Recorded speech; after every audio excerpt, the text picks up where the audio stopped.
Order! Order! You are an incorrigible delinquent at times. Behave yourself, man!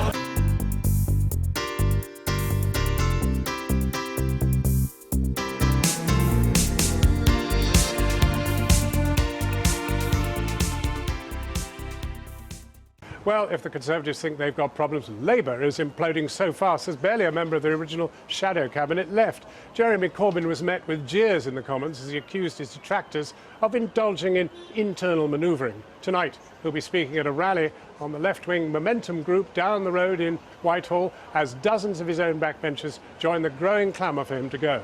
Our political correspondent Michael Crick has this report. Morning, Mr. Corbyn. Morning, Mr. Corbyn. Why are you continuing to hold on, Mr. Good morning, Corbyn? everybody. Nice Will to you see resign later nice today to see if more all. people leave? Very nice to see you all.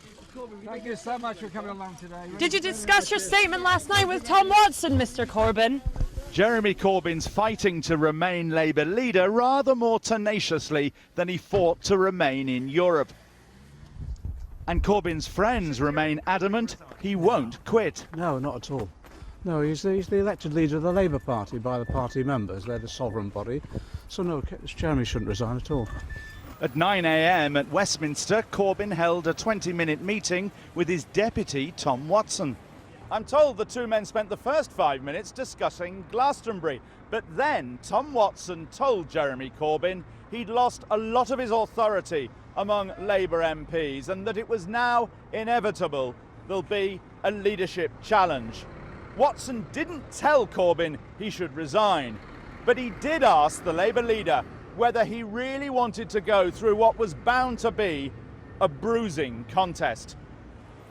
An hour later, 5 shadow cabinet members turned up, including Owen Smith and Lisa Nandy, people with broadly leftish leanings. According to one source, the delegation arrived in conciliatory mood, hoping to advise Corbyn on how to heal the left-right divide. But then apparently, John McDonnell turned up unexpectedly. And whenever they asked Corbyn a question, he leapt in to answer it. And they found his answers so hostile that they all left the meeting feeling they had no option but to resign. You found John McDonnell particularly aggressive, is that right? I refused to join the Russia resignations yesterday. I wanted to be able to continue to serve the Labour Party in his shadow cabinet. That became impossible today, and quite clearly impossible.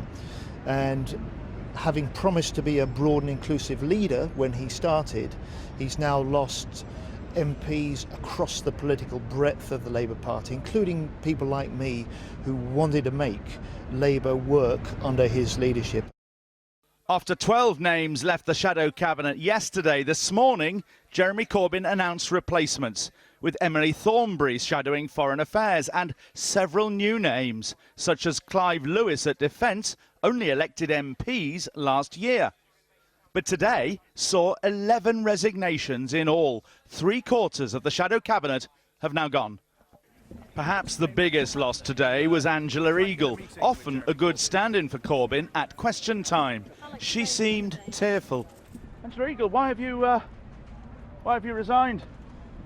Well, I've made that clear. Can you tell us why you've resigned? I've made it clear that I don't think it's working. It's not working. And Jeremy needs to think about his position. And he refused to see you? Well, he didn't call me back for 24 hours, so I had to phone him and talk to him. In the background, a heckler. These people got no right to represent Labour in Parliament. They can't stand up for Corbyn. With Jeremy Corbyn's leadership? He's the right man for Labour. They want to support the Tories, they can go and join the Tories. In the Commons, Tories mocked Corbyn when he said this. Many people feel disenfranchised and powerless. Unfortunate wording there, but earlier left-winger Dennis Skinner hugged the Labour leader in solidarity, then sat down and seemed to flick a V sign towards the rebels. Watch the extraordinary moment again. Andy MacDonald, Corbyn's new shadow transport secretary, is equally upset. some of them made their minds at the moment he was elected that they weren't going to give him their support. So it comes as no surprise whatsoever. But I think this is the wrong response, the wrong reaction. We should be holding a government to account. Some left-wingers warned MPs today they might be sacked by their local parties. And the Momentum Group organised a protest outside Parliament tonight. What's going to make it difficult for us to win election is not Jeremy Corbyn's leadership, which is doing quite fine, thank you very much. If you look at how we're doing in the polls, you look at the electoral tests he's faced so far, he's doing okay. And then, but what they're going to see is a party divided, the shadow cabinet members flouncing out, and that's really what I think could hurt us in a snap election. It's really irresponsible for the country, it's really irresponsible for the party. But the Momentum people say he's got a mandate. Hundreds of thousands of them voted for him. Well, David Cameron has a mandate, and when the writing was on the wall, he rightly stood down after what he has done to our country. And I think, people resign when the time is right. It's not about a cult of personality. Our party is not about one man. It is about all of the people in the country. And one man's mandate is nothing compared to what all those people out there need. Well, our Labour MPs have been meeting somewhere up in this building behind me on a vote of confidence in Jeremy Corbyn. Michael, what is actually going on? Well, you've got the MPs meeting in the Palace of Westminster, hundreds of them packed into a committee room, so packed that some of Jeremy Corbyn's own staff have difficulty getting in there and only managed to squeeze in right at the back, while there are hundreds of pro-Corbyn people out in Parliament Square chanting and speaking and so on. So only a couple of 100 yards apart. But this meeting tonight, I'm told by one source, was brutal. A whole succession of Labour MPs came out and criticised Jeremy Corbyn.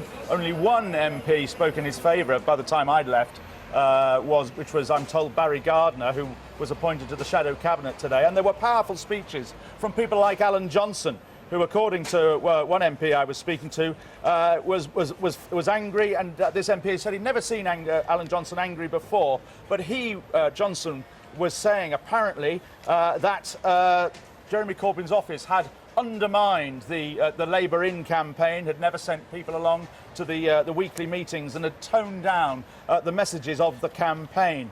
Another strong speaker, Chris Bryant, who resigned from the shadow cabinet last night, said that the job of a Labour leader was to unite the party. Well, he said Jeremy Corbyn couldn't unite a room. It was to have vision. Well, he had no vision, and to be a Prime Minister in waiting, and he certainly wasn't that. Ian Murray, the former Scottish spokesman, the only Scottish MP, called on Jeremy Corbyn to call off the protesters, apparently, that have been protesting outside his Edinburgh office. Well, talking of protesters, let's just go over there and have a look at them. Here's a very large number of people out of here, several thousand probably. They are Corbynistas and determined that he should stay, and in a way they are part of that 400,000 that elected Jeremy Corbyn. So what happens now? Well, indeed, although not all of them are members of the Labour Party or able to vote in the Labour. I see the Socialist Workers Party, there are a few trots out had there. their stall out there, as they usually do on such occasions.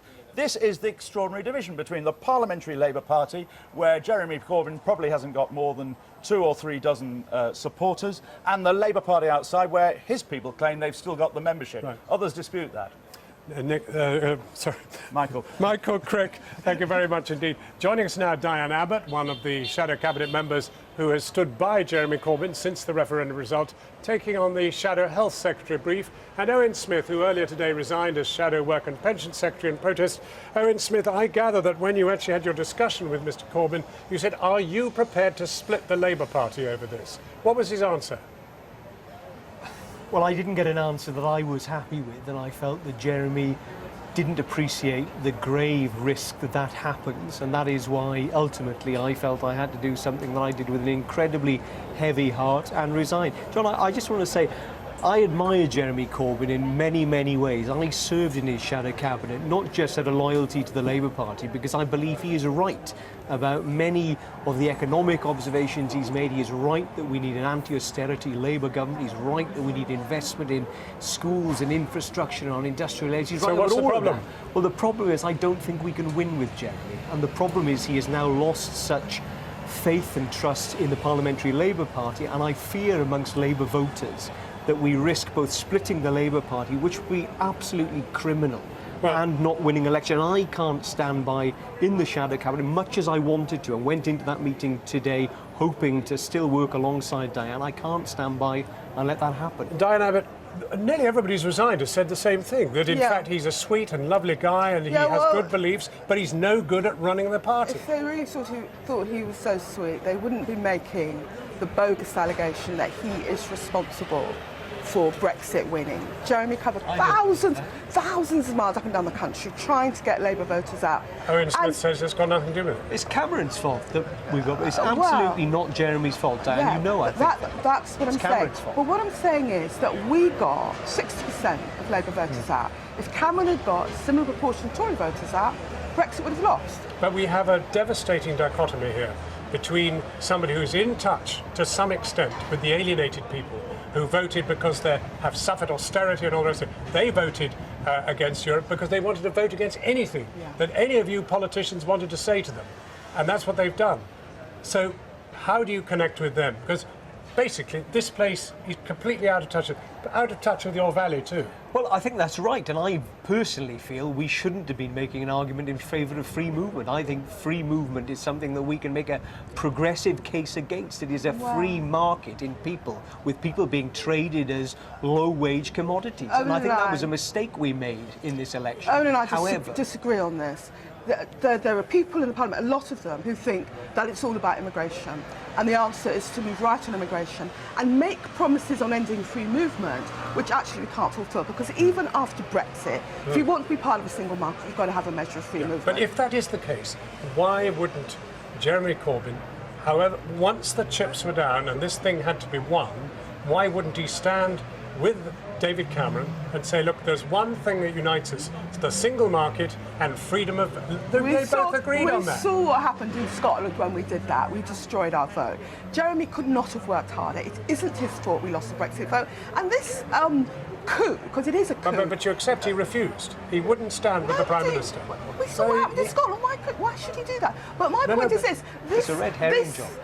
I think Dan is right. It's a red herring. Jeremy Corbyn is not to blame for Brexit. So but we do need a not... Labour government right now, because the country is facing the gravest crisis in my life and your life. And you need a strong Labour government. What's wrong with Jeremy Corbyn? He cannot win us the next election. And that is true, is it not? This coup has been planned for months. And the people that are noisiest about Jeremy Corbyn, I won't own him in this, but I'm not one of them. You know that. They've never supported him. I mean, what the Brexit vote showed you is that people... No, a lot of the resignees today have fervently supported him and have expressed their utter frustration with trying to work with him. So one of them said that she took 3 days to try and get a text message reply. I mean, she phoned and phoned. It was impossible to deal with him. I can only tell that Jeremy did his very best to reach out to these people. But my point is this, the Brexit voters, particularly Brexit voters in Wales and the Labour heartlands, they're fed up with politics as usual. And some of my colleagues seem to want to replace Jeremy with somebody who will be politics as usual. How does that make sense? If our voters are sceptical about Europe, why do you remove a leader who shares their scepticism? Is it that they want to win, or is it that they're determined to remove But there's Jeremy? some confusion here. Is there a preparedness to campaign for freedom of movement and access to the single market? I think, again, that is a slight red herring today. I think the truth is we've got Well, it's going to be something which has to be done. In my view, as no longer a member of the shadow cabinet, we should be making a progressive case against free movement of people, which is affecting badly people in many areas of the state. However, I just want to be clear, John. The Labour Party should come out against freedom of movement and against the single market. I think we should certainly come out. I think we should be in the single market, but we should be arguing for British exemption. I just want to make clear that, John, because Diane is right. This has been orchestrated, and it has, I think, been deplorable in many respects. And I do not give any credit to those people. I'm going to have to pause you there, but thank you both very much for coming in. Thank you.